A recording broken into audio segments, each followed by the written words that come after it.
Here. Yay! Look at that. Loads of comments before you start. Fantastic. Welcome everyone. Right. Arnie's going to play us in, what's it called? A March of Devon. Or the Men of Devon. You're still on the caption page, by the way. Oh. Hang on. Let's just, well done Arnie for spotting that. Let's just make sure everything's working okay. Fine. There we go. Everything's fine. Microphone's reacting. Right. Take it away, Maestro, please. Welcome. February the 7th.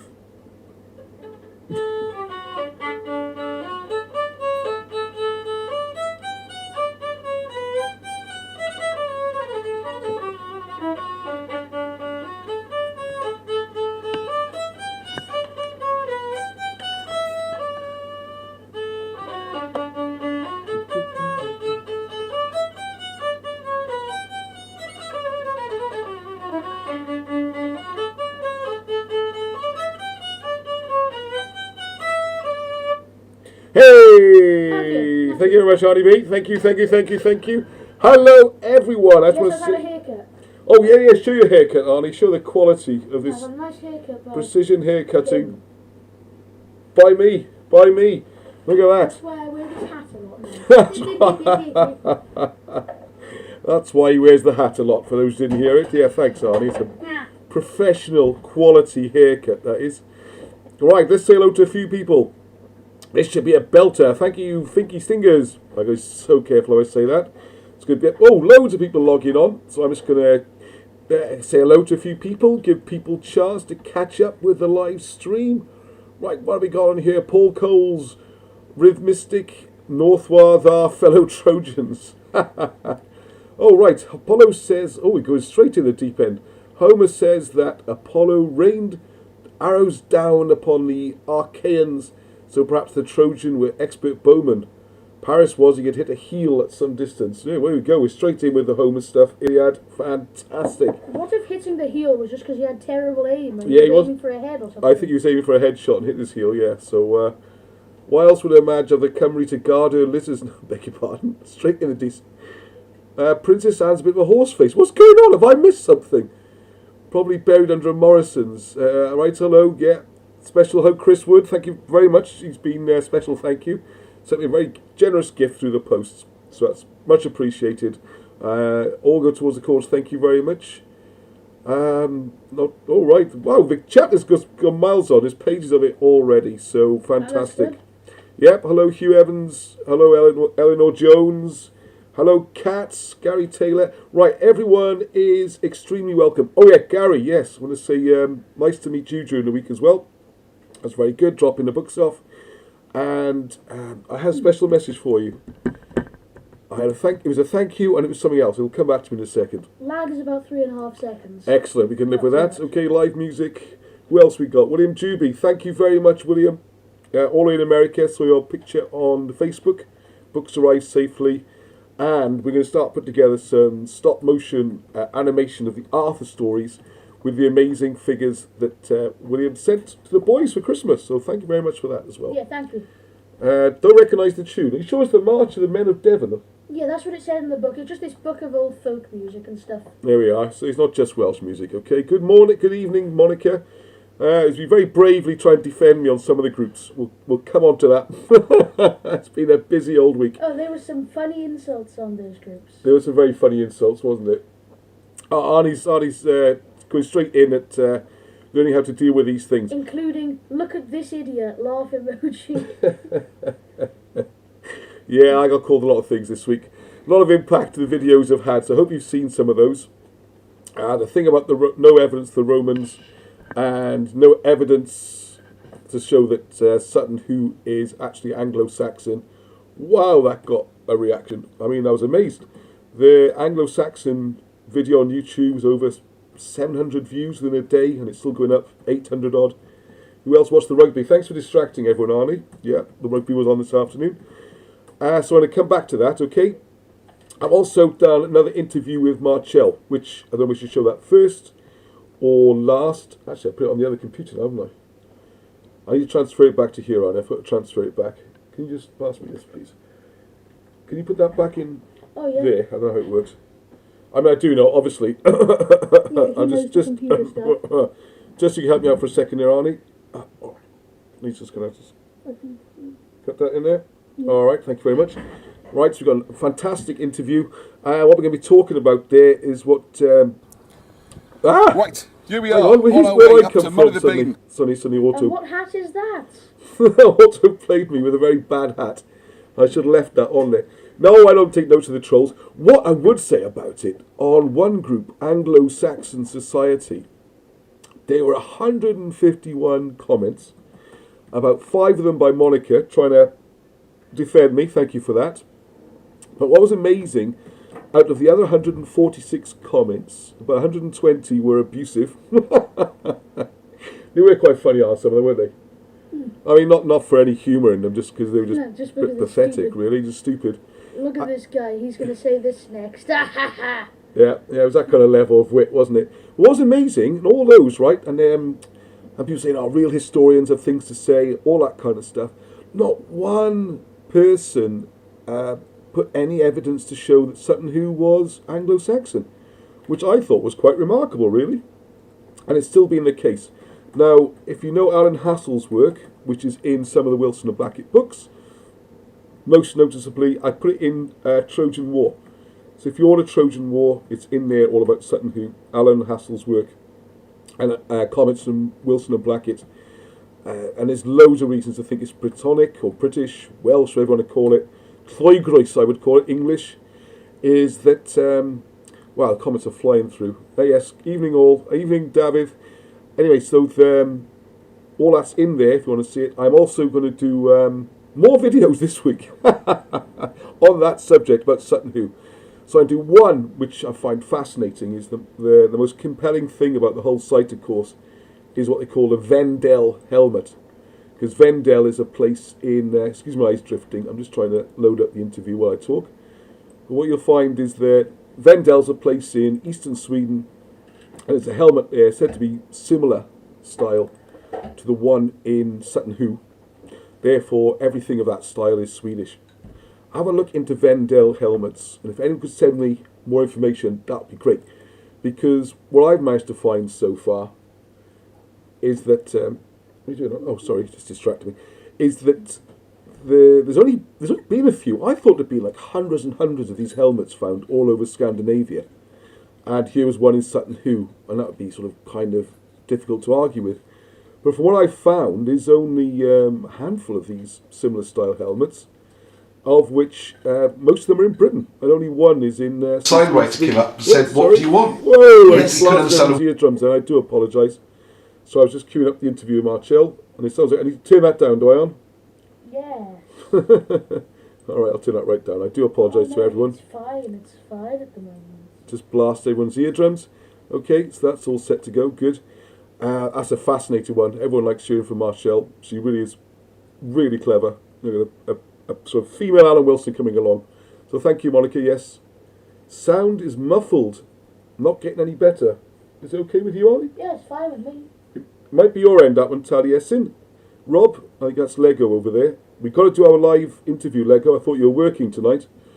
I'll try adjusting things. Maybe I'm a bit too close to the microphone. There we go. So actually, it turns out the Vendel helmets are mostly in Britain for one. And if yes? It is a bit muffled. You might want to check. I don't know, it's just something came to my head. Oh, hang on, I've got to help us cover. The camera has a microphone. And no, it's using... it could be that. It could be using the camera's microphone. Just check. I think it's using the blue snowball. It might not be, though, because we did have a little mishap, didn't we? Go on to Hang on 1 second. Well, I'm going to just try and... technical difficulties. Just make sure we're on the right... Go over to the caption card.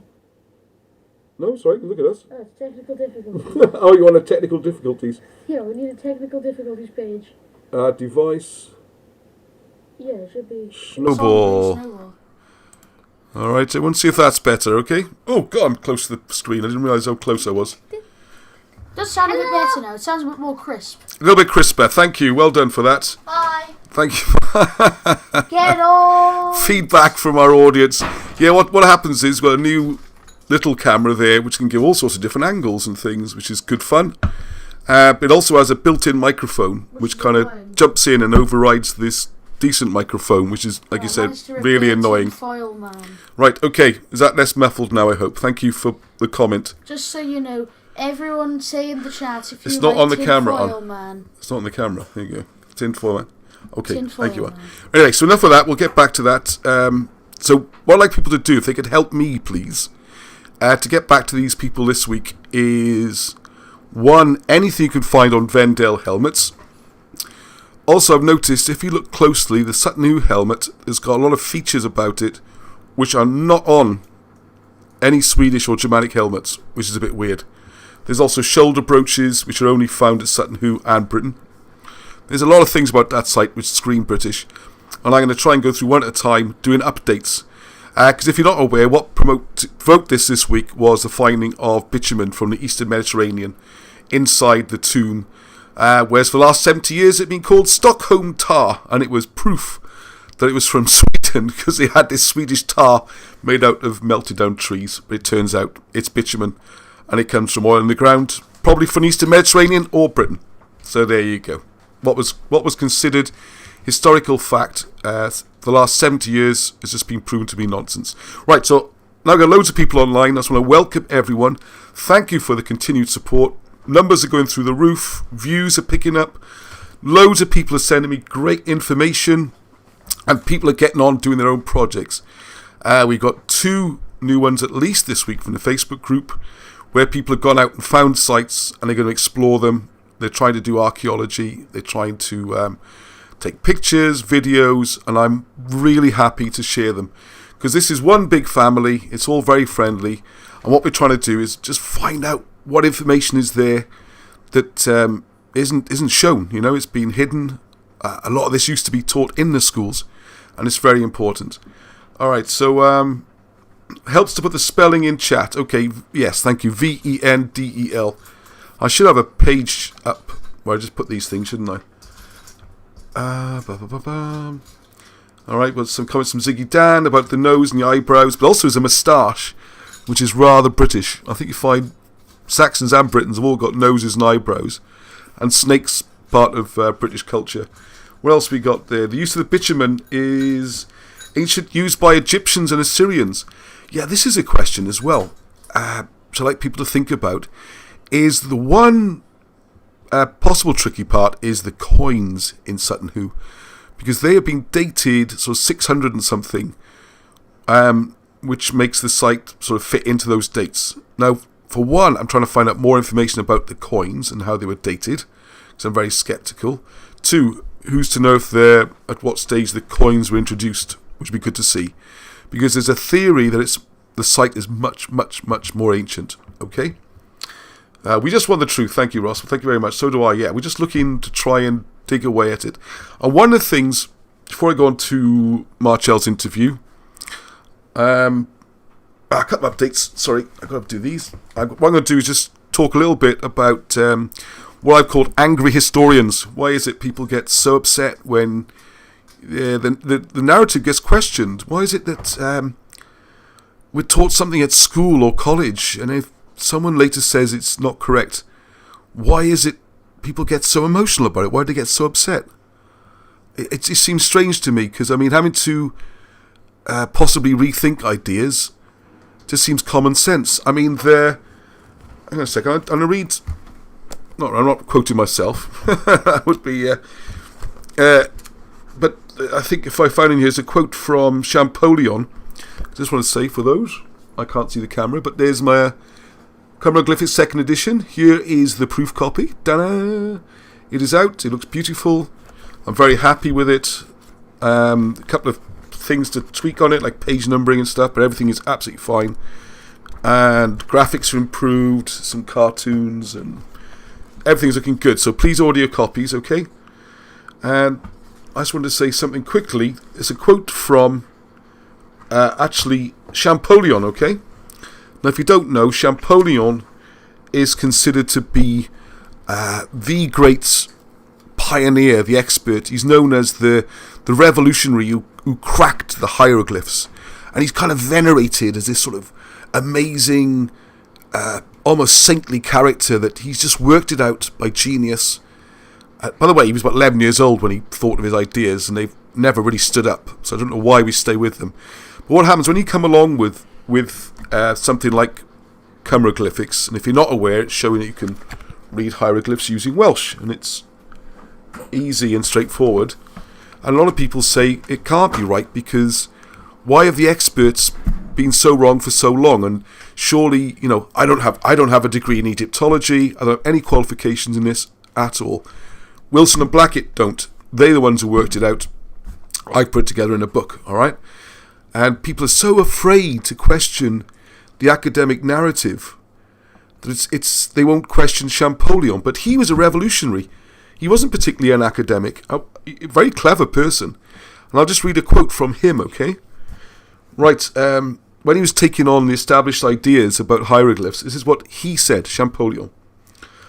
You think to terrify me with your learned world? But do you know what it really is, this learned world?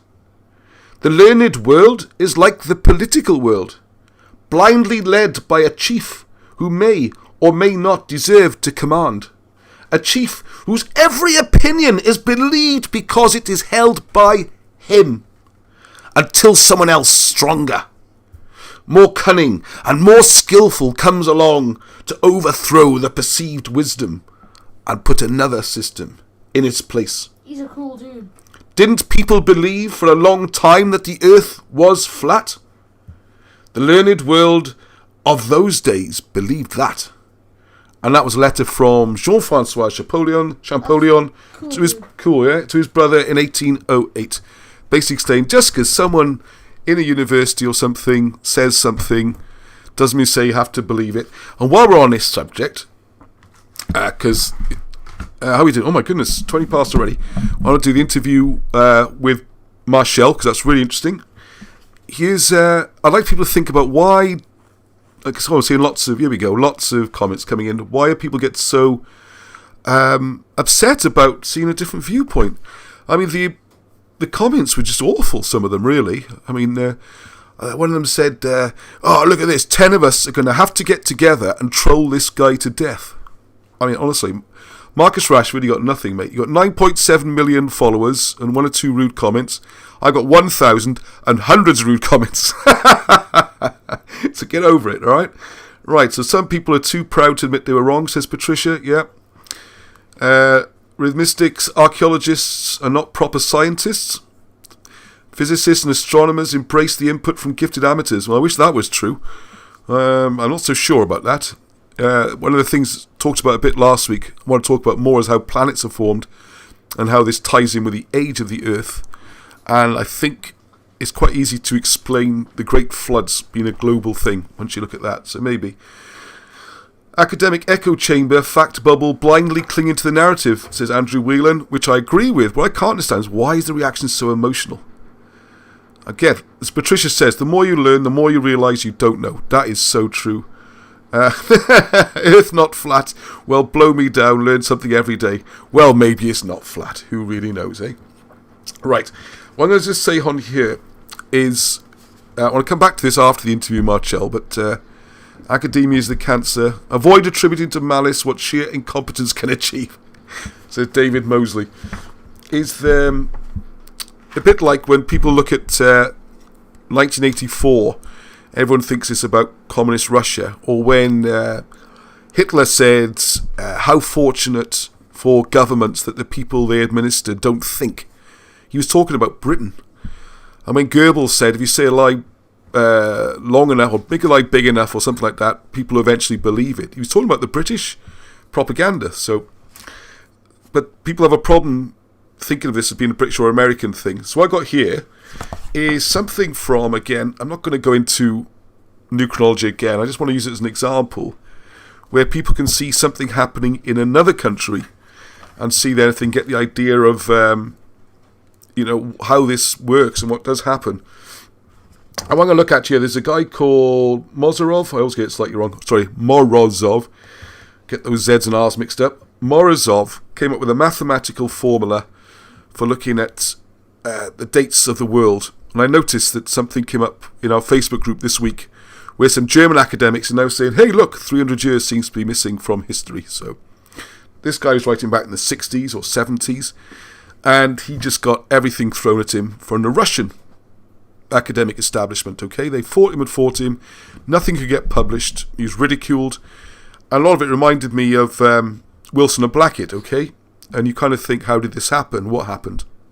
So later on, just knocked the camera over. I hope I'm on shocks. I can't really see. Of course, the Earth is not flat. There are lumpy bits in the Brecon Beacons. There's lumpy bits in the Brecon Beacons. It's not flat. I agree with you. Yeah. So what I thought was interesting on the introduction to this book was something about how the USSR, because we all like to hate the Soviet Union thing, and it was a terrible place to live and all that kind of thing. Was it? Was very oppressive and lack of freedoms, and that was the idea of they were considered as the. See, Arnie's too young to remember the Cold War. Isn't that weird? We brought up on the Cold War, you see, where this Russian bogeyman had nuclear weapons, and they had thousands of tanks lined up all across Eastern Europe, and they're going to come rolling through any time. Your grandfather, my father, he was stationed in what was then West Germany, because Germany was split in two, West and East Germany. See, all this is now history. Most people watching this have lived through this, right? This is now history, isn't it weird? They were expecting any minute the tanks are going to come rolling through. Oh. And one of the things mentioned in M and Denzel, quick plug for the book there. Yeah, I read that book. You read that book? He doesn't really go into the heavy stuff. But one of the things he told me was one of his standing orders was, he's quite funny, my dad, to, what, Ross, get a name wrong? Never. No, I don't get your names wrong. And there's says the person, Patricia. Patricia proofreads a lot of my work. That's how she's joking there. Anyway, so he worked in the RAF police headquarters in West Germany. And he's only about, 20, 30 minutes from what was called the Iron Curtain, which was this division between West Germany and East Germany. And he was, as he says, he typed for his country. He was working in the administrative headquarters. And one of his standing orders was, if suddenly the balloon went up, as they say, if suddenly the Soviets were seen to be charging over the border with their tanks and invading, one of his duties was to destroy all the documents. And he actually had training in how to feed documents into a fire so that they burn properly. That's the military for you. You don't just chuck them in and leave. My dad always said, you really think... How to feed documents in a fire so they fully burn. Yeah, so they fully burn, yeah. Like cooking lessons. Yeah. You have to make it so that you tear them the right way. You get them and then you got to toss them after a few minutes golden brown. Exactly. What you don't want is that, someone arrives 20 minutes later, stamps out the fire, and they can recover plenty of the documents, you see. So Grant has always joked about this, that if they thought with the whole Russian army coming, he's going to be standing there making sure every last document gets fed into the fire. They had another thing coming, but there you go. I'm not trying to get into the politics of that, but they were it's interesting, isn't it? Someone Arnie's age, who's now 12, try to get your own children right, it's always good. He's totally unaware of the Cold War, and the stories of that will change, I'm sure. So history's an ongoing thing, and we're part of it, all right? So, I want to get Marchelle in quickly. Right, anyway, let me just say about this, okay? I'm going to abbreviate the first bit, because when this guy, let's get it right again now, Mozerov, his work was picked up by a guy called Posnikov. And Posnikov went through all the maths and thought, hey, this stuff's really good. I'm going to go through it all again, and he was more recognised as an academic and a historian, and he put together a paper saying, hey, this chronology, we talked about it last week, if you're with us, the Scaliger chronology, it's all wrong, and we can show it with maths and analysis and statistics and all that exciting stuff. If ever you can't sleep, I'll do a special 1-hour programme about the dispersion theory and the stats to make this work, okay? The full title... The Specky Mathematische Nauk, the successes of mathematical sciences. Anyway, yes. Bobby, but your chin's kind of like that on the screen. Oh, my chin's like that on the screen. It's like your chin's like Thank you. Okay, all right, that's enough detail. Yeah, no talk about my chins. All right. I know I got more chins than a Hong Kong telephone directory. Right. It's a Chinese. Anyway, this is the following dispute among members of. I think it was slightly higher, don't I? Or the camera slightly lower. Anyway, the following dispute among members of the journal's editing board, among them the following academics, right? And there's Alexandrov and Kolmogorov and all these people we've forgotten about. And one of the old boys there, right? The old guy says, "This article is to be rejected. I spent enough time and effort fighting Mozerov in the days of yore." However, he added the following, "And yet, we shall all look perfectly idiotic if it turns out that Mozerov was right." So I love that one. And then when a bit later, so the thing got thrown out, okay? It was never actually discussed whether or not the model was right or not, all right? So later on then, various mathematical and science things, another decade or two went by. And then it got presented to, let's get this right, the Leningrad division of the USSR History Institute. And again, there's a long list of academics and all this kind of stuff. And then, among other things, they wrote that this research was, quotes, obviously contradicting the founding principles of the Marxist historical science, the universal history sector, as well as the history of ancient states formerly on USSR territory, and the ancient world group, considering the publication of Fomenko's methods of statistical analysis, narrative texts, and the application in chronology. So the historians therefore demanded that not only the publication be stopped, but also the typesetting that had been done and the proofs, everything was to be destroyed. Now, the funny thing is, when we hear that said about USSR or Communist Russia, we're quite prepared to go along with that and think, yeah, they would do that kind of thing. So, and yet we're totally shocked when it happens, or we think something like that is happening in our own country. So, there we go. A little bit. Am I muffled again? No, you're not. No? Okay, nice. Oh, that's an old message. My chin is cut off, thank you. It's cut off. Alright, thank you, Leon. It's not. I think you can scroll up a bit, perhaps, because it looks okay on there. Anyway, there we are. Leon's Leave. Right, okay, yeah, I think I'm okay. Yeah, anyway, I'm going to go over to, try and cut the screen now over to Marchelle, because I really wanted to see this chat. Hang on a second. Right, that needs to be there. Hopefully, if I got a screen share. Harley says he's done the buttons for me. Yep. Yes, we have. Let me know the sound levels on this, okay? And what we're looking at, I'll come back to this because it'd be good to break things up a bit. I want people to have a read and think about Collins Beaumont, Great Deception, which postulates that the Bible was all in Britain, and the story later got moved by Constantine the Great to the Middle East, and it all took place in Britain. I haven't read this yet. It's my reading for this week. If people want to have a look at that, please. What it tries to show there is that, for example, Jerusalem was in Edinburgh, Scotland.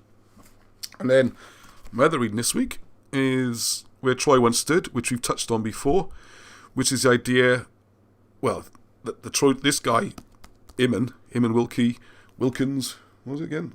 Iman Wilkins says that the Trojan War took place in Cambridgeshire, and there's loads of physical evidence to show it did. What Marchelle has figured out is that actually there was at least two Trojan Wars.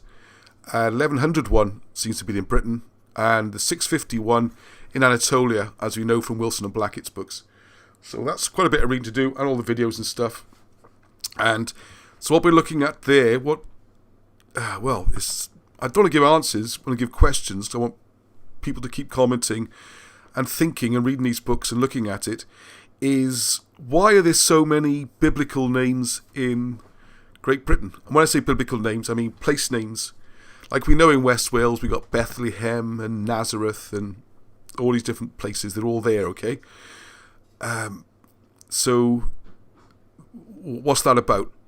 Some of them were more recent names, religious revivals, place names got named after them, but some of them seem to be very ancient.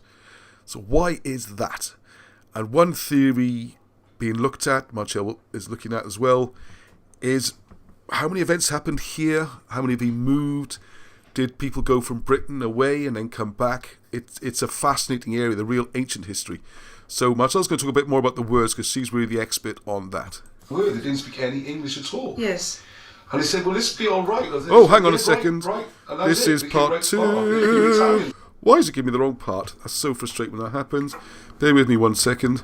For some reason, though, I filmed it in one take and there's been no editing at all, which is remarkable, really, and well done, Marchelle, for that. Then, so what's the story? My camera broken into two for some reason. With these the biblical names then?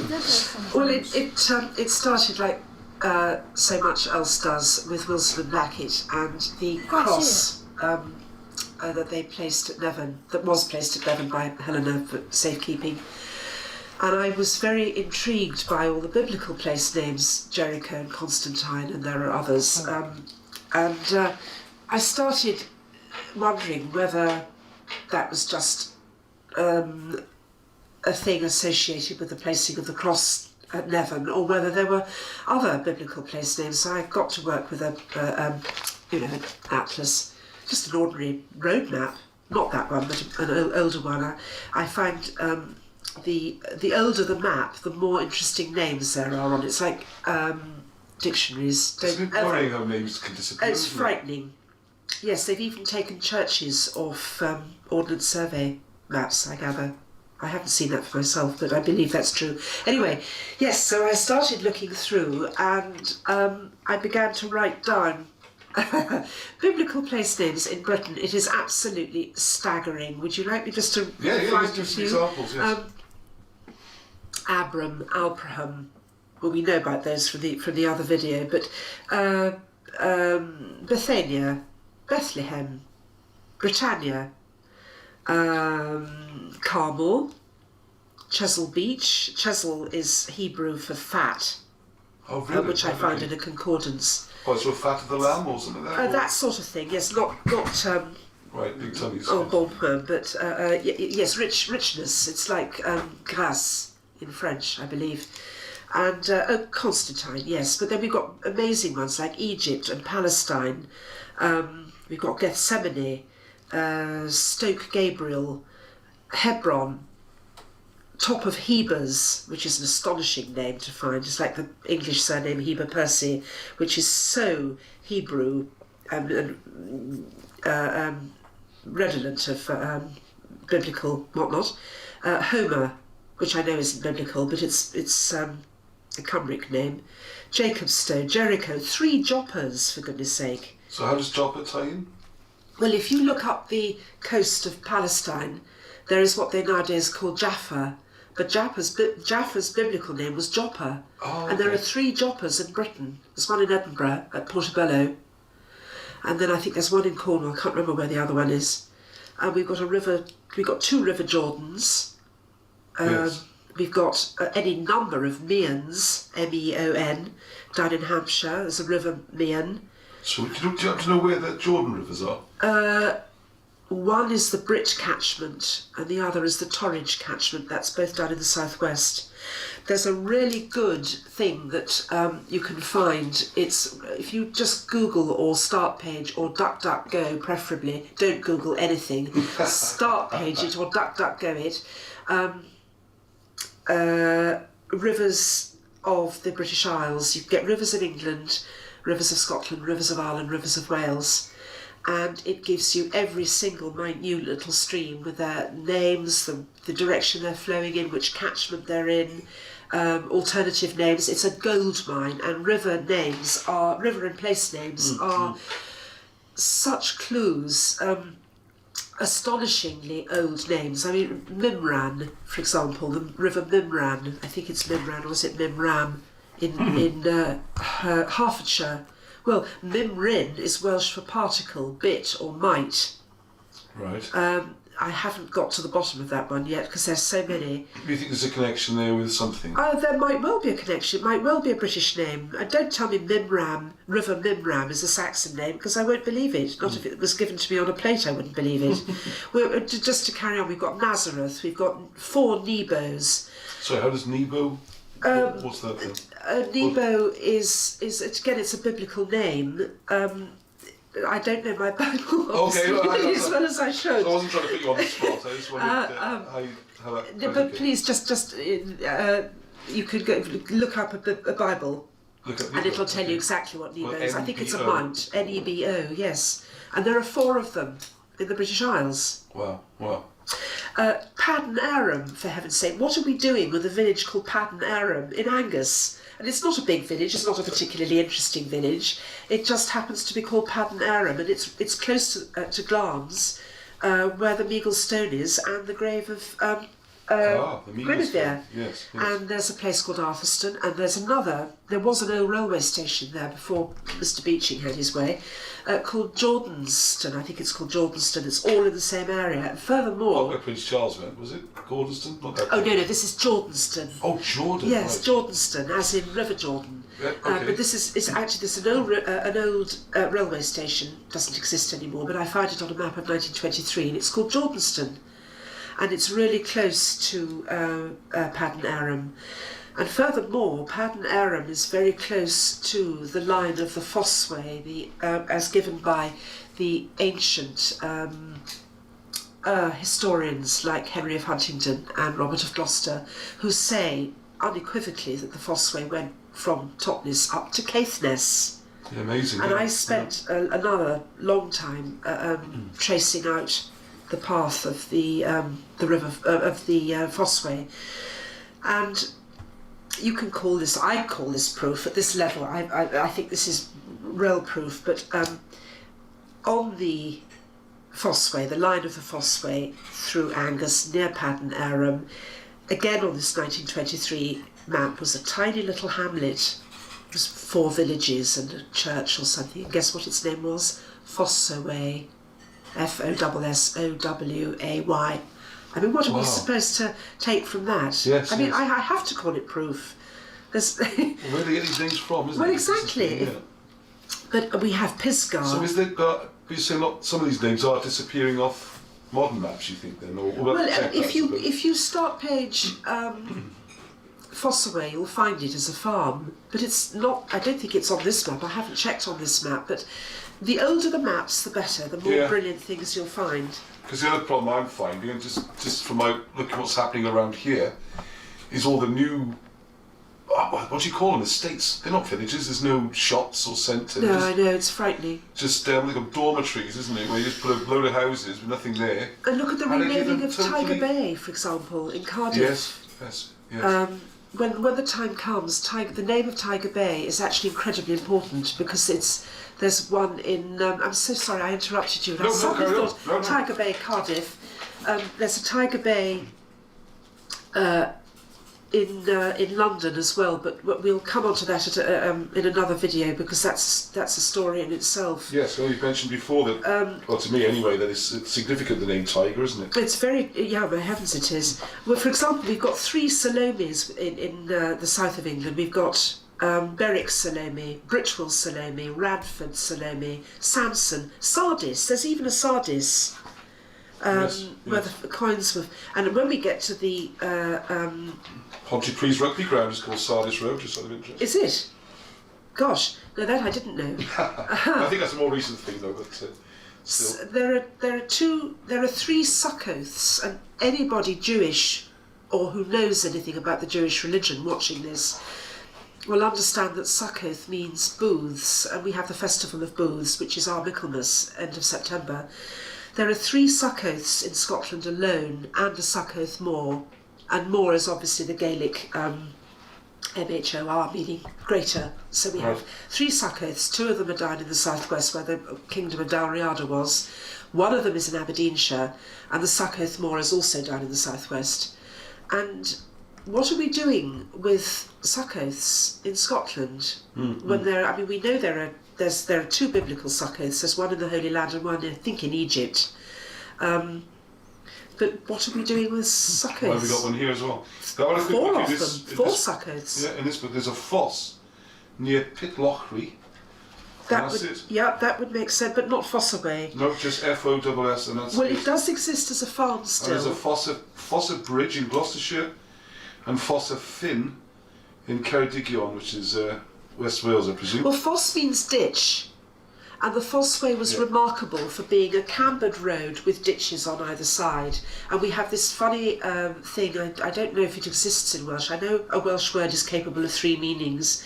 In England, in English, they're Janus words, I think they're called, and they mean 2 totally opposite things. Right. So you have the word, for example, the word cleave, C-L-E-A-V-E. To cleave either means cut asunder or you cleave together, and you've got the same word meaning the same thing. meaning two different Opposites, things. yes, Meaning yes. opposites. Foss. Well, look at the word dike.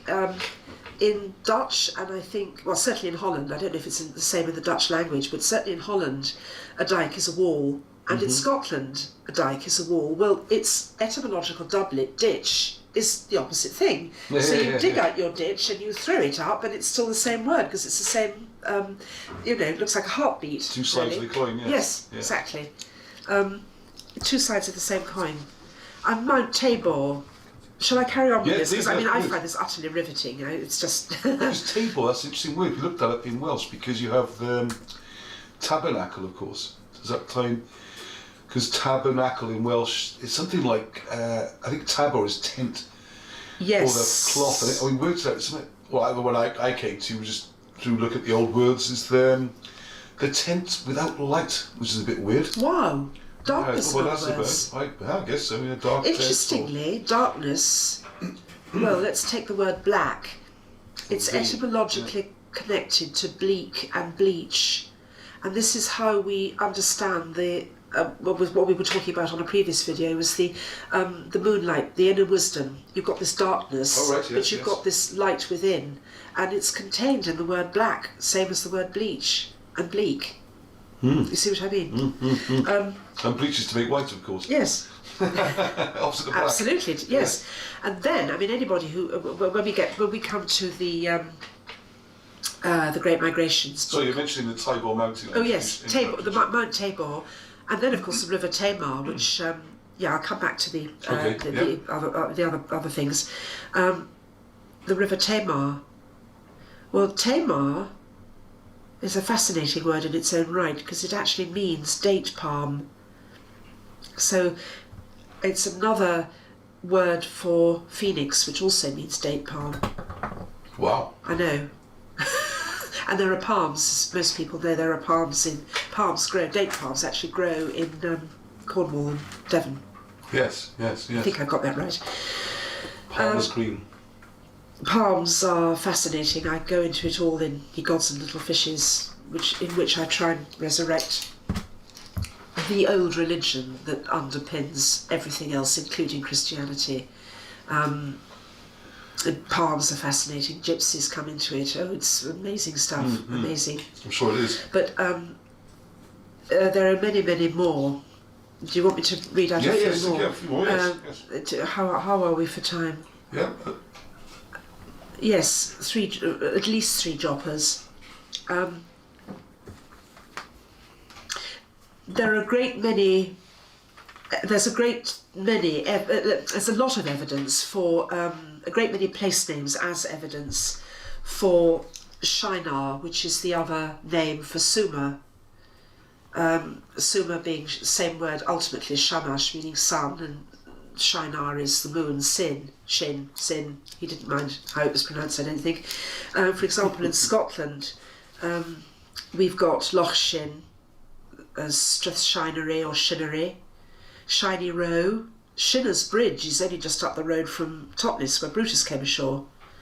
Shanafell, Shanahow, and then they are all the Ers down in what's called the Stewartry of the Galloway.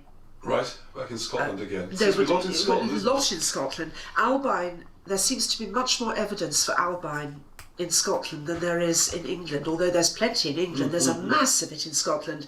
Loch Ur, URR this is, Old Bridge of Ur, River Ur even, and then I think we've got in north of England, which of course was Cymru, we've got Urra and Urra Fell. So why do you think there might be more in Scotland?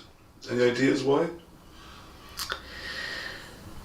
Less immigration, perhaps, fewer waves of immigrants, Scotland's a harder place to get to than England. England is much easier to invade and put your own names over the top of the original ones.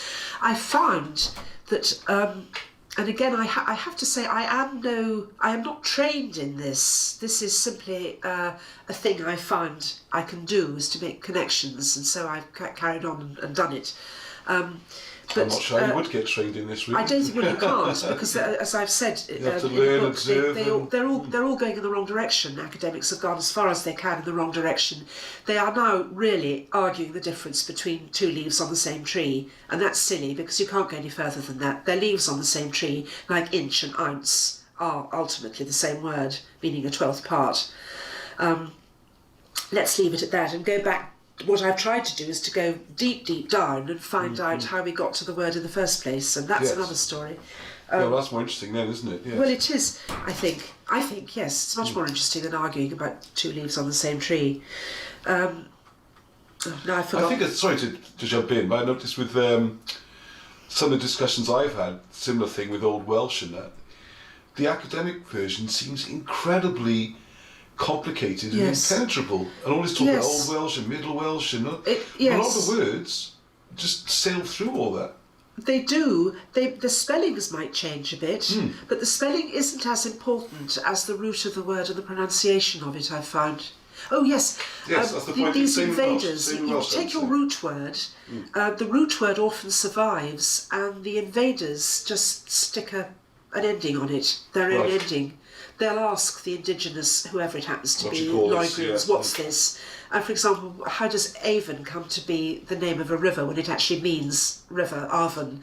I mean, they would have asked, I can just envisage it, what is this, say the invading Saxons or the arriving Saxons, and the indigenous native British saying, what idiots, they don't even know what a river is. It's a river, it's an Avon, forgive my lack of Welsh. No, that's fine. It's called the River Avon, say that, and there you are, you've got a new thing springing out of, a new name, a new word even, springing out of total misunderstanding and lack of comprehension. Fascinating. This is how dialects grow up over the years. There was a wonderful example of that when I was at college at the LSE. We had a cafe in the building, which is a privately run thing, just happened to be there as a neighbour, as it were. And it was called Wright's Bar. Oh, yes. And it was great because the Italian immigrants had come over in, I don't know, 60s or 70s. Yes. Not a word of English. Yes. I got to know them really well. They were fantastic. And Right, bear with me 1 second. Hang on.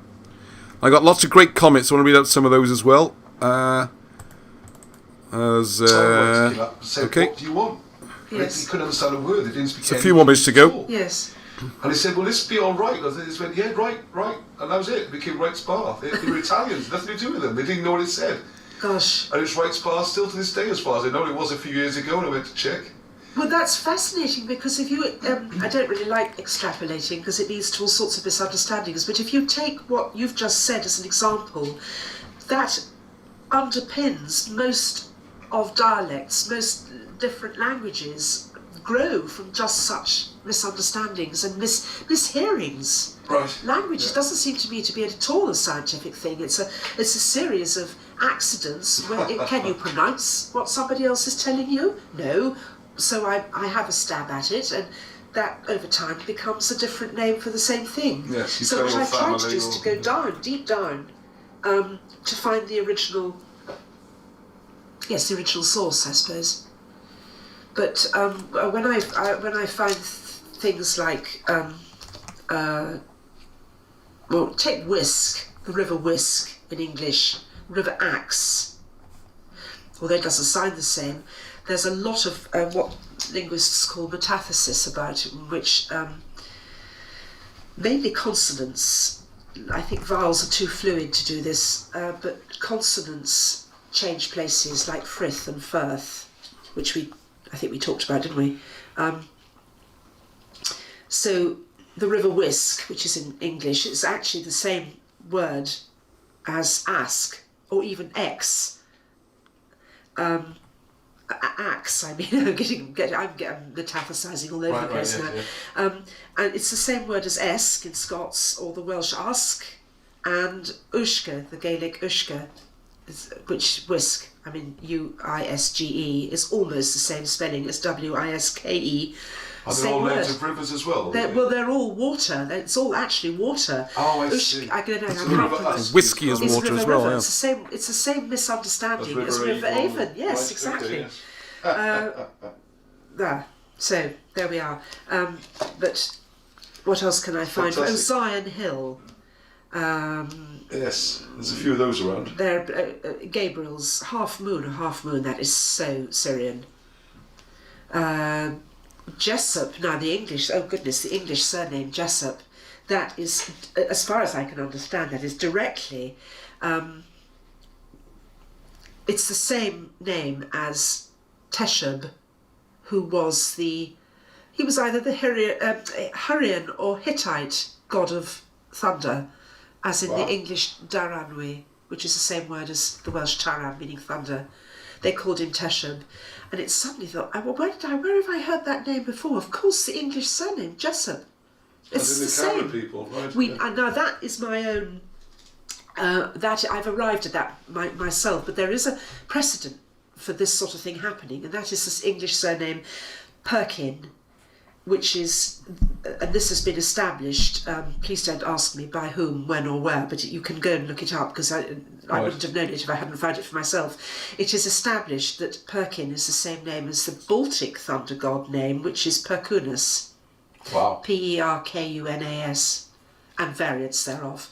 So with that in mind, I've decided that Jessup is Teshub, because that sounds a bit high-handed, but there is, as I say, there is a precedent for it. And you did ask me, how do we know that some of these names were not added in a religious Christian sort of Oxford movement, fanaticism? Well, or just later, I know around Yes. here, like the Sardis, I assume, I don't know, but the Sardis in Pontypridd, because there's a Sardis church, and then it became Sardis Road, and Yes, it seems to be the Industrial Revolution more recent thing. very likely, and I wouldn't argue with that for a second. There must be many of these places that are, as a consequence of the Christian movement, Christianity generally, and also various religious revivals over the years, like the Oxford movement or the Methodist movement, Yes, that sort of thing. 1840s Yes, thing, absolutely. yeah. I think they were trying to. Henry Mayhew turned up in his amazing work. Was it The Poor of London? He turned up an amazing lack of awareness of basic Christianity. Some people didn't. Some people in the slums of London didn't even know who Jesus was. Never even heard the name. Wow. And it seems to me that some of these movements in Victorian times stemmed from an awareness that people basically needed educating as to who these prophets and so forth were. Hence the church building programme and so forth. So yes, undoubtedly some of these names will be as a consequence of trying to bring back an awareness of Christianity to people. Equally, there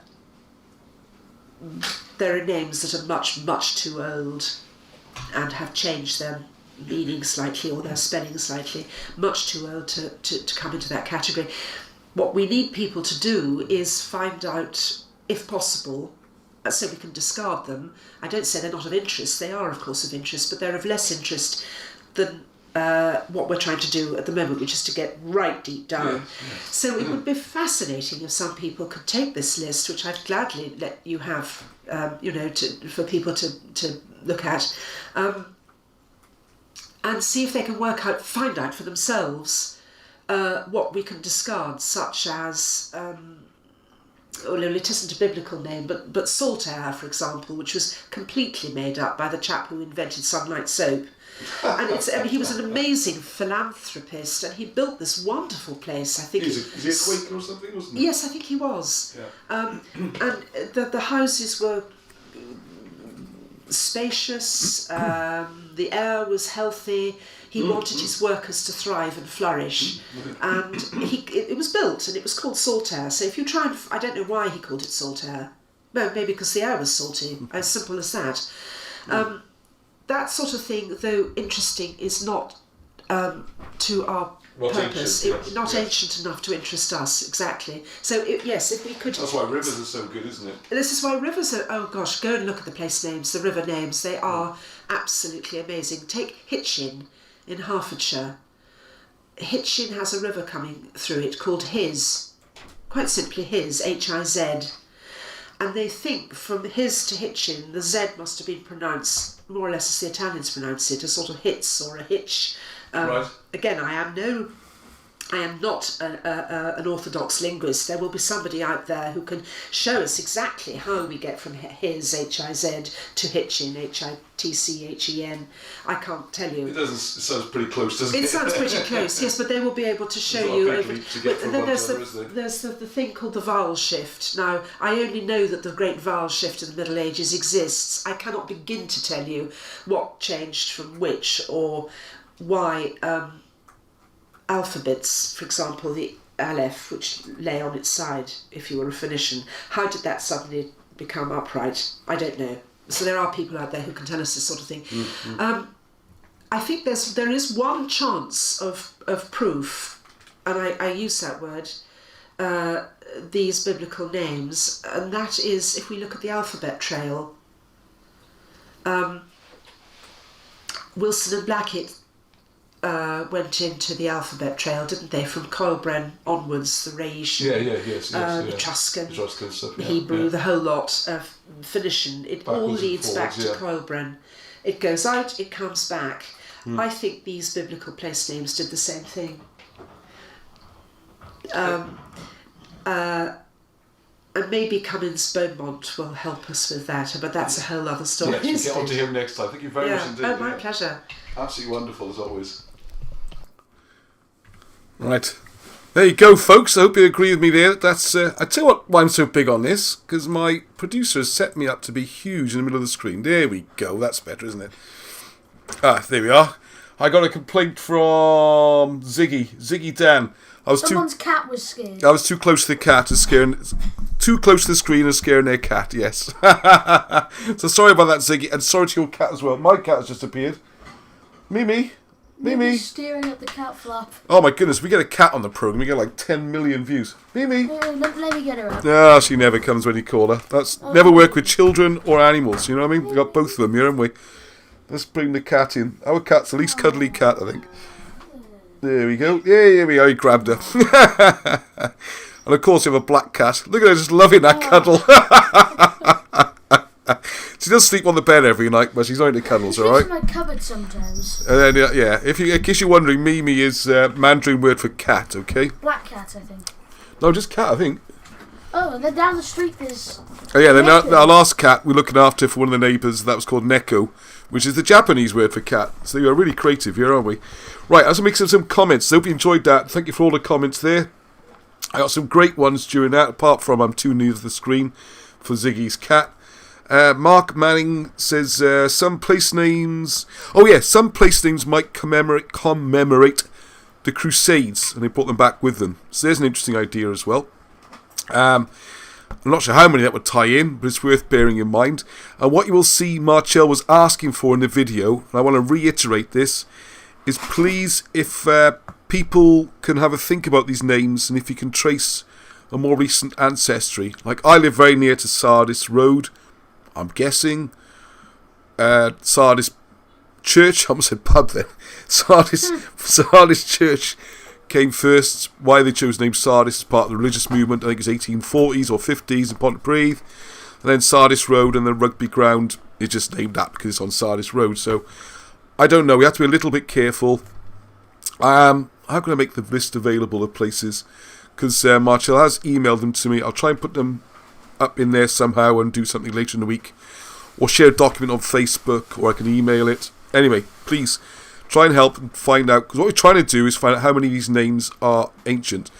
And I think some of them would be very unlikely to be part of the religious movement. Mark Manning's idea is interesting about possible crusaders bringing names back. So that's one to bear in mind.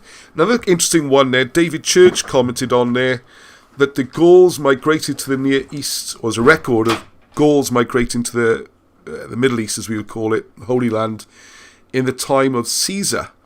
And they could have taken biblical names with them, which would be support of the idea of the names going from Britain out to the east. I just a quick little note here, Tiger Bay. Because everyone's trying to think, tigers, like our cat, tigers. It's not that kind of tiger, okay? And I can't remember what Marchelle explained to me. It could be to do with the Tigris, the river through Iraq. or it could be, one of the Assyrian emperors or something, but it's not that kind of tiger, okay? It's and I think it's not even spelt Tiger if you look back. I think it's spelt slightly differently. Right, now Patricia made a good point here, because Patricia, though she lives in Canada, was brought up in South Wales, and there's a ham lane in Llantyrt Major. And I noticed that there's a few of these ham lanes around, and of course that's a Canaanite name, and we all know one of the sons of Noah, Shem, Ham and Japheth. He's the middle son. So Ham Lane, can we do that? One of my first parts in, one of my last parts, as it turned out, in a school play, was to play Ham. I was the bad guy of the three sons. So there you go. Very strange when he's 16 trying to do a role like that. Anyway, but I always remember Shem, Ham, Japheth, because the hours and hours of rehearsing what was a fairly dull play, to be honest. Right, so David mentioned, is this part of the Christian thing? I think good question, same question I had. I think we covered that. And also we've got, I think he's, I was going to say it wrong. I'm going to get it wrong one day. Finky Stingers, Eustace Mullins. Oh, he's recommending a book, Curse of Canaan. I'll try and add that to the show notes as well, so you can check that afterwards. And also pointed out, is the word palm connected to psalm? They sound very similar, spelt almost the same, aren't they? So quite possibly. And yes, Machog, yes, the idea is that a lot of these Eastern names might have originated in Britain. And Richard Evans, thank you, Richard. And North Star, good to hear from you. Heno, Richard Evans, he's got a Nebo and Nazareth are both near him, and he was working there just yesterday, so there you go. And Richard lives up in North Wales, so I guess those are in North Wales as well. So, fascinating project, I hope you'll all agree.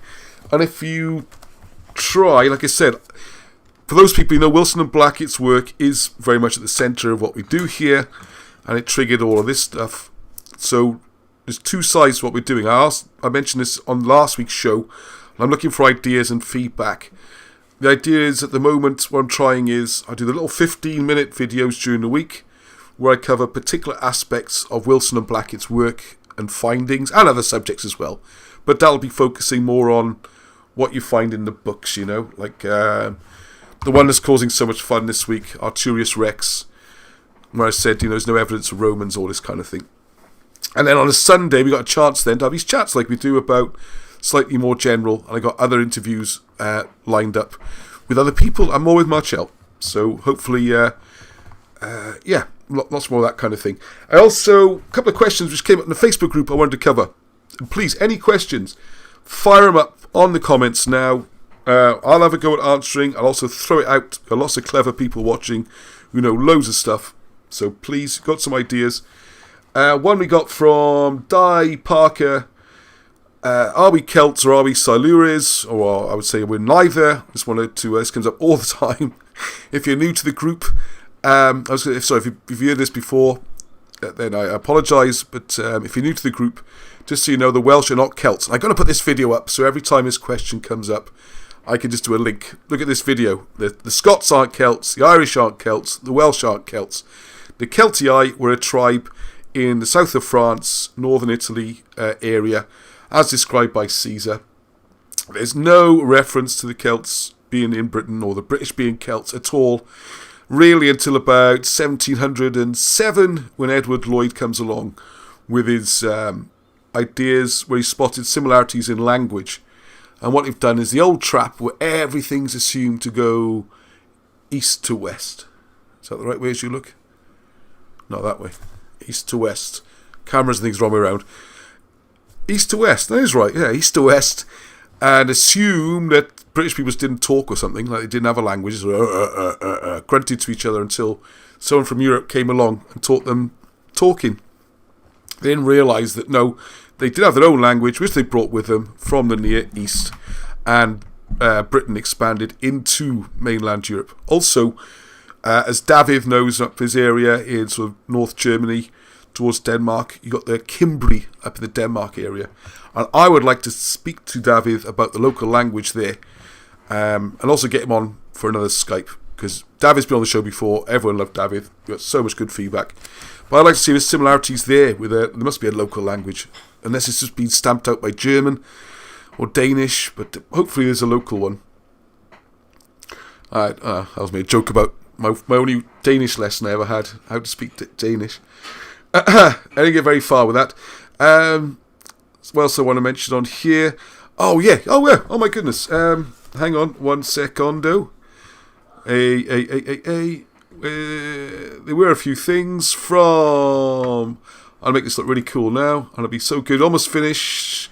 Oh, where's the time go again? My Almost goodness. finished? Hour and 10 minutes. Thanks, Arnie. Right, okay.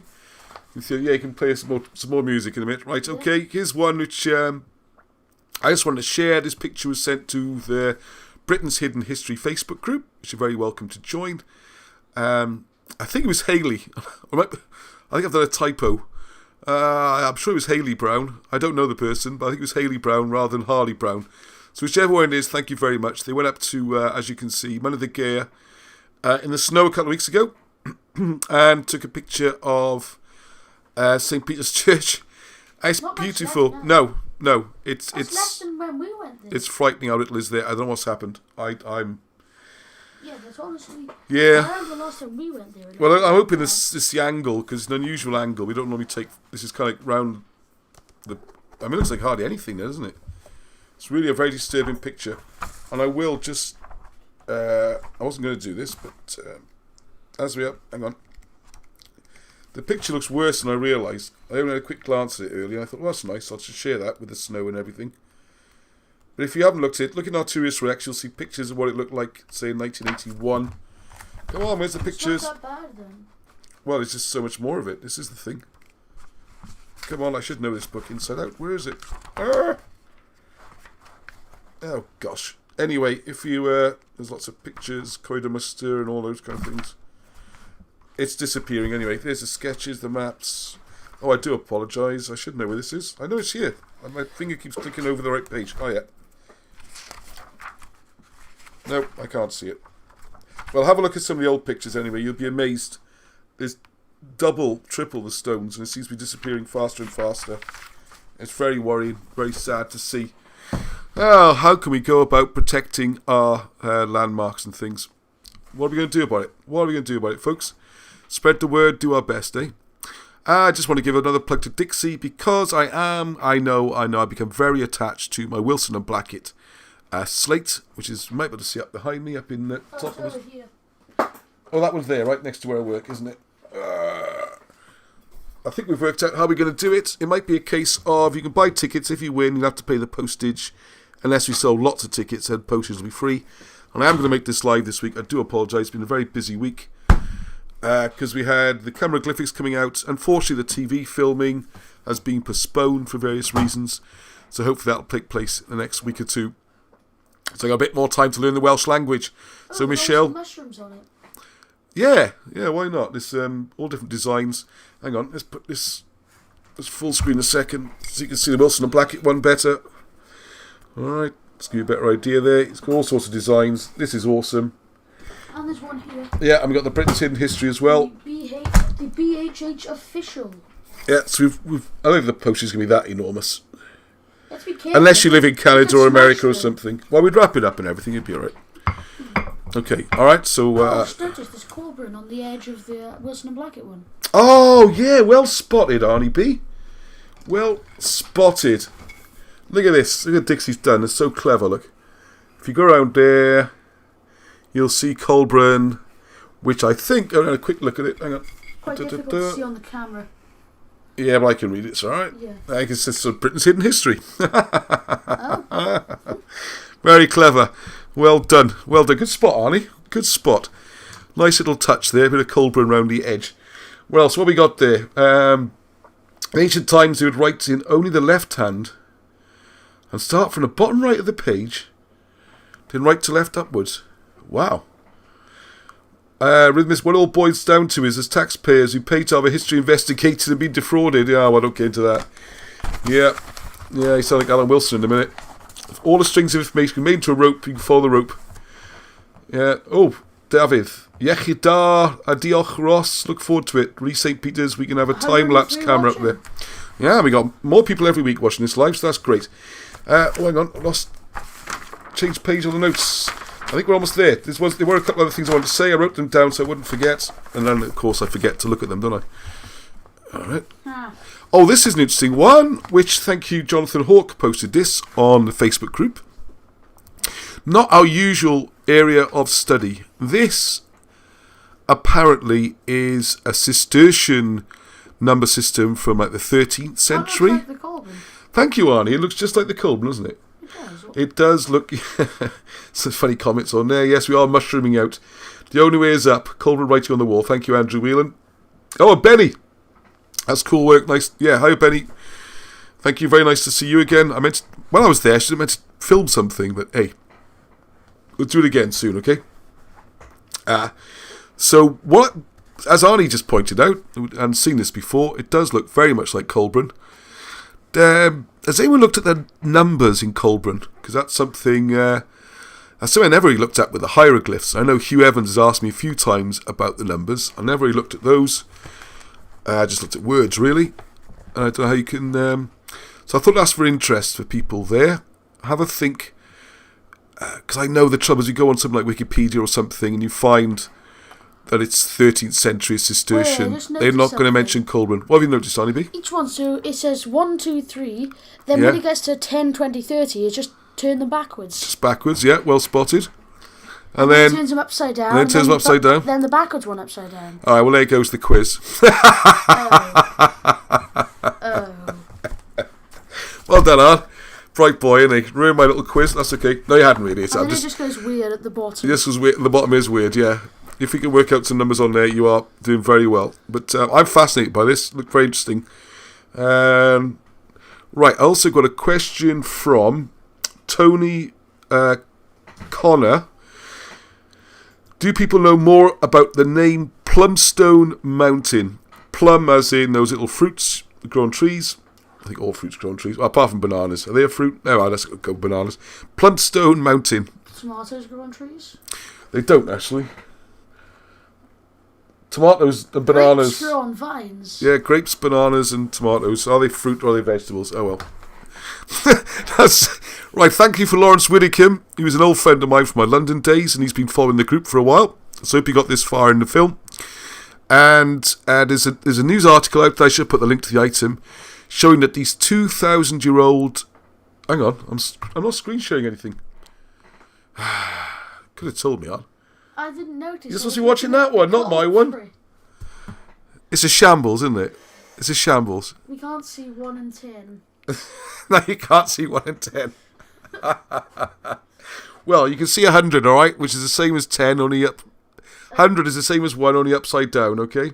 And 1,000 is the same as 10, only upside down. There we are. Oh, Chris, we discussed about this, because you should contact Chris Weinert of Brutal Honesty and BitChute and get him on a live. Okay, let's make a note of that. Bananas are in the herb category. Or as the Americans say, herb. Herbs. I don't... Why? Come on, Patricia. I got to get Patricia on next week. Patricia, you have to come on, okay? We have spent 1,000 emails back and forth. You're on every programme, you comment, and we've never seen... Well, actually, you've seen my face. I've never seen you, and I've never heard your voice, and you've got so much information. We have a slight detour from Britain's hidden history, because it's the end of the show anyway. Patricia's now saying that bananas are a herb. I thought they were a seed. An herb for you Super Bowl Herbs viewers. for Americans, yeah. For herbs, yeah, for those getting ready for the Super Bowl. Plum is also used in masonry. Oh. Is this a comment on Plumstone? There you go. Who's that for again? Hang on, who else about Plumstone? Oh, no way. Tony Connor. Patricia's camera shy. Ah, come on, Patricia, you'll be fine. Alright, what's the name of that thing we had to write down? I don't know. Chris Weinart. Bananas are herbs. Herbs. See how he's got that American pronunciation, though. He likes that, herb. No, herb is cool. It just stuck in my head. Herb. Herbs. So you get used to different pronunciations. We're getting right back to what Marchelle was talking about earlier, isn't it? In Britain, you tend to say herb, in America, you say herb. I honestly don't see why you say herb. Well, this is what things happen, isn't it? Someone said it somewhere and it's got picked up, and You know, why do they have their own accent in America? You know, where did that come from? If everyone arrived from other countries, how can you have a unique accent? I mean, you can sort of see talk about accents. traces Patricia of says, West Country and things. No, she is camera shy and has a funny accent. You don't think I got a funny accent? Because you were brought up in Wales and travelled, same as me. I think am I getting Welsher every week? Some person said I'm sounding Welsher every week doing this. It's not well, there we are. It just happens, doesn't it? What else am I going to say? Oh yeah, I mentioned the book by Thinking Sing. I think that's just about it there, isn't it? Oh, we're having so much fun. I hate to just come to an end like that. Just about it. Hello, goodbye. Have we got any more? Oh yeah, well, sorry. It's falling apart. Lawrence, do you know what, right? Because of this show, I had to watch the whole Wales-Ireland rugby match without even having one beer. I had to watch that sober, and it was a nail-biter. So for anyone who saw it, you know, I'm not going to plot spoil the score or anything, okay? I'm not looking too upset. Right, so this coin, and I'm going to do it because Marchelle lent me a book a little while ago about British coins, and they predate the Roman invasion. I know Patricia's always nagging me to ask Alan and Barham, do we have any coins with Colburn on them, pre-Christian? I'll ask him a letter. It's not easy to get hold of him at the moment. I think Alan's not too well. He's nothing too serious. I don't want to worry everybody. So there we are. So it's just his lockdown. I can't go up and see him. It gets me a bit fretting because it isn't good to have company and all that. So please keep sending the letters, the cards, anything you like. If you live abroad, no excuse, just email to me a piece of artwork or scan something in, or even just an email. I will print it off and I will put it in my package that almost every week I send up to them and send it on. They get their weekly fan mail. They get their fan mail. They get their big package from me, all right? And it does cheer them up. It really does work. And, what? The merch. We got some merch starting. Oh no, we got Arnie's. I can't give away, but Arnie's designed the t-shirts. Very clever design. You're very clever. Good. Yeah, it is. It's a genius design. Genius design. Yeah. All right. Sorry, we can't see Arnie on screen. You can see me on the screen. All right. Anyway, so we're going to go about coins next week. Okay. I keep putting it off. If you know anything about pre-Roman era, pre-whatever, you know what I mean. Old coins, very old, from like era 0 to BC. Please send it through. This is the week to do it, because I want to get up more information about that. All right. Oh, more comments. This is what we want. Ask Michelle if she is aware of the late Dr. Ritchie's work on biblical locations in Britain. His main work is called We the Scythians. No, I've heard of that book. I've heard of that book. I will try and find all these books and the whatever links. It's quite often I think you can get that one on a free. Yes, I've got that on. Someone sent me a free PDF of that one a while ago. It's a big old book, if it's what I'm thinking of, and I haven't read it all yet. In fact, I've read very little of it, but that goes into this area. I have to admit, right, when I first saw Collins Beaumont's ideas about the Bible being in Britain, I thought the whole thing was bonkers. I was very sceptical. I was not practicing what I preached. I was not being very open-minded towards it. And more in the last, I would say, year and a half, more and more evidence. And there's a particular gentleman who likes to be known at the moment as Silurius 2020, who Mysterious. I talk to I get messages almost daily, who's he's accessing information. I know you put these things in history programs and people all think you sound bonkers. I thought it was all a bit bonkers at first, but it's an incredible download of information from some sort of spiritual source, if you like, confirming a lot of this idea that the Bible is set in Wales. And he hadn't read Collins Beaumont or read any of these people. He just got this. He doesn't know where it's come from, why he's got this information, and a whole new look at the way the Bible's written and the hidden messages. And it's huge.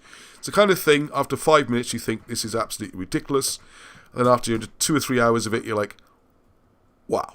So I'm just feeding that idea in there because I'm not quite sure how to get that information out there and what to say without everyone going, well, a load of nonsense. Harry Longsdale says, ignore the lockdown, the roads are open. Yeah, I agree, yeah, but Barham's got all nervous now. I'm happy to go up there. I've got no problems at all going up to Newcastle, and I'm a carer for Alan anyway, so that's okay. I just go up there as a carer. Everything's allowed. He's just got a bit... I don't want to talk too much out of school, but the best thing I think I could do for the Britain's Hidden History project would be to go up there with a hammer and put it through their TV set. Anyway, I've said my bit. I always avoid modern politics. Right. BHH and Allen and Barham as the heads of state on the coin would be epic. It would be epic, wouldn't it? You could have your £1 million coin with Allen and Barham on the front. £1 million coin? Nobody knows Joseph's grave is in Cardiff. I don't know if that's rhetorical or what, with yeah, I'm going to put the full video up. I tell you what's a video I will put up this week. And a note to do to myself is I went to visit Joseph Arimathea's grave in Bute Park, Cardiff, with Dr. Stephen Pidgeon, who's over in SIFA in America. And you can see us two visiting it together and what he was thinking about it. And he translates some of the Latin on the tombstones and stuff. And makes some very interesting observations. And a lot of interest in the land of Cathedral One. So I will be putting up. And greetings to you, Dr. Pidgeon, over in America. Yeah, I'll put the video up. Let's make a note of that. Because it's all filmed. I just need to edit it together because it's hours of it all together. Right. If anyone wants a cool shirt. Are you plugging your merch on? No. Yes. Yes. Everyone buy my merch. It's gone. Hang It on. always does that. The Cardiff Life Pyramid. What do you want to say about that, Alan Rees? Yeah. Sorry, there's a pyramid. Yeah, thank you for the prompt. If we look at this idea of going back and forth to Far East, then maybe you should think about the idea of this pyramid in Cardiff Life. I also... I'll put these at the end of the programme, right? Because only the die-hard fans, other people would have given up probably. And I'm a very academic mind. I like books, I like editing, I like writing, I like the written words, following the evidence. I am loving this idea of going out to the sites and up in the hills. People like Bob Bevans. I'm trying to get hold of you, Bob, because he's found a load of stuff. Things on stones. Things on the videos are great. But it's very hard to start these things from scratch. And one of the things... Yeah, I was going to think I'm bonkers now. But in Pontyclean, there might be a very large pyramid there as well, I think. If anyone's going to have a look, I think I've tried to work it out. They claim there's a pyramid under Glastonbury, but I don't believe it. Yeah, I'm not very cool about that one. Hey, right. Get your violin in ready, Arnie. What should I play now? Whatever you want to play, mates. What are you going to go for? That's some little joint tune. Well, thank you very much, everybody. Yeah, hour and a half. It's I think, hang on, just make sure I didn't put any more slides yet. No, I didn't. Let's go back to us.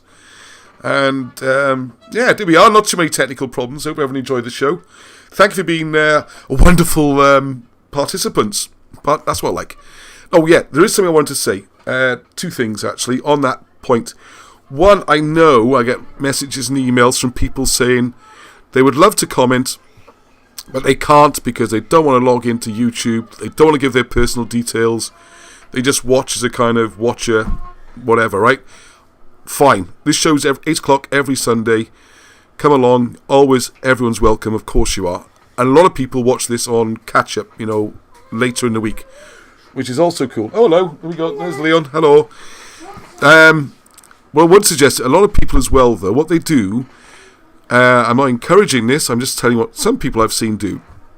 They go onto YouTube and they create an account with any information, as you will see, some of the names people commenting on here, like Taliesin and... Hang on, I get it wrong again. The Thinky Stingers. I almost say it wrong again. I go every time I have to block a second. Hello, Leon's typing messages now on the Arnie one. Like Thinky Stingers and stuff like that. You don't have to give your personal information up to the monsters of YouTube and Google and things, alright? You can log in, and what you can do as well then is subscribe and hit notifications, and then, so I put in videos a lot now, almost every day, you get a little message come up or an email saying, hey, here's another email's just gone live, you might want to see it. Something on about... And also you can comment, alright? About the YouTube notifications, you actually... Oh, look out, the experts are taking over. Rather than just subscribing is a new thing, you have to actually click on the notification bell and select all. Oh yeah, on the bell it's got different types of notifications. Otherwise you just get like half the notifications. Because the videos, the videos are going to be coming thick and fast. Looks like the show's been taken over and overrun. We got Zavi. I am told that Zavi has a Hey, we got the new pianist. Violinist. He's playing Pirates of the Caribbean. Did you see this, or are you okay? You can see it. All right, so thank you, everyone. And Xavi's going to play us out. So there you go. And thank you very much, everyone. Yeah. Take it away.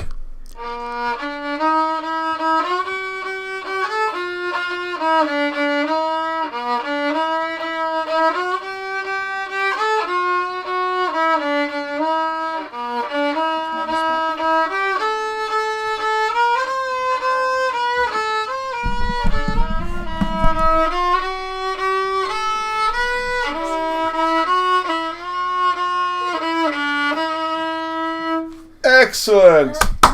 Yay. Thank you very much. Thank you. Thank you. Thank you. Should I play us out properly now? No, that was fine. Thank you very much. Go on, you can play another tune. I'm going to talk over it, though. You just play. Thank you, Zev. Well done. Good work. Right, everyone's joining in now. I think that's David Garagwani, isn't it? Again.